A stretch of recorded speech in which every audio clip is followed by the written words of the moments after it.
Let's get into the weeds a little bit this morning. Would you say the men on Epstein's list are flawed? That they're complicated? That they're men of their time? Should we revere them for their ideas, their greatness, their leadership, their examples? Because look what they're building. America. They're making America great again. Great men. What I was thinking about is that we already have something of an Epstein list from revolutionary America, from the kind of stuff that I work on. It's not sealed, it's not hidden. It's been out in the open for centuries, but many Americans still embrace it. Hey, I'm Tad Sturmer. I'm a scholar of the American Revolution and author of the forthcoming A Resistance History of the United States. Thomas Jefferson wasn't an outlier. James Madison wasn't an outlier. George Washington wasn't an outlier. Patrick Henry wasn't an outlier. John Marshall wasn't an outlier.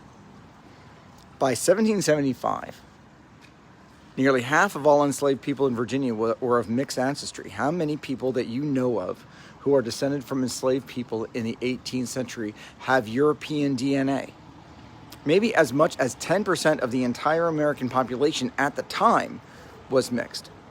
And many of them had the names of the men who claimed to own them and father them. Not just Jack or Isaac, but names like Burl and Wormley and Carter and Randolph and Beverly. Those aren't just family names. They were claims. They were first names taken from white enslavers, modeling after actual naming practices from 16th century Warwickshire.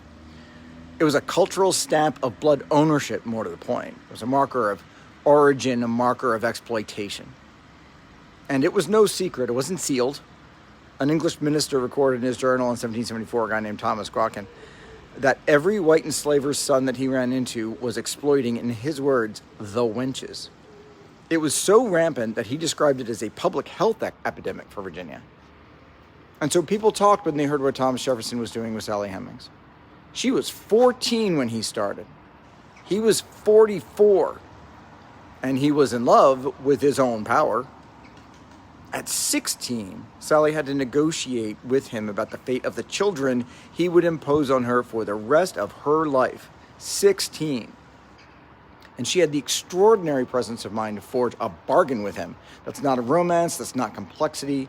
That's what it looks like when power consumes a life and just calls it civilized, calls it enlightened. The only people who didn't blink? The other men in Jefferson's world, the other men in his club, the other men on the list. But we shrug now. We excuse. We say things like, well, they were just men of their time. We can't hold them to today's standards. They built the greatest country the world has ever known. They were geniuses.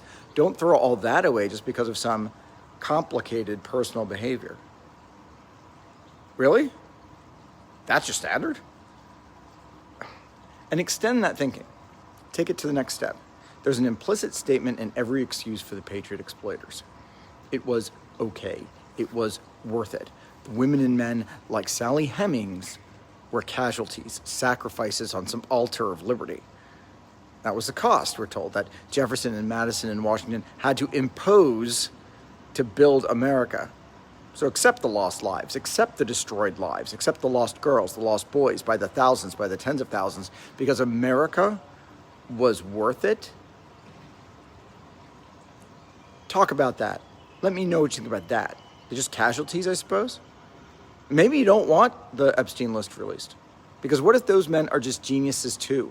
What if they're just troubled? What if they're complicated? What if they shape culture and say powerful things and lead impressive lives? What if what they achieve today outweighs the cost?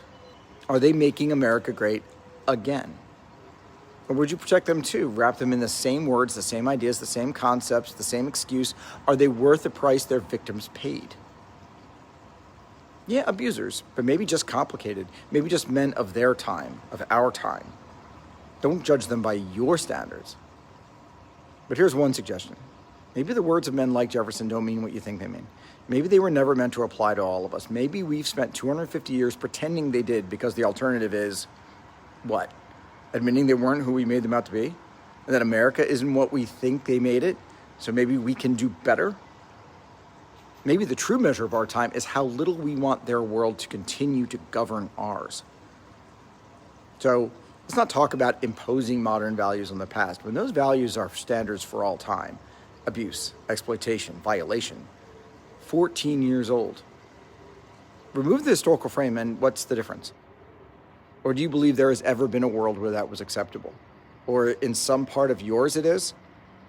Or is it only acceptable when your heroes do it? Quote on your mug, the line on your t-shirt, the next social media post you use to own the other side? Or maybe just admit the truth. Like the apologists for Jefferson and the others, down through the centuries to today, what they did is a price you're still willing to accept for your definition of greatness. Now I'll go back to scrolling the news feed with that in your mind.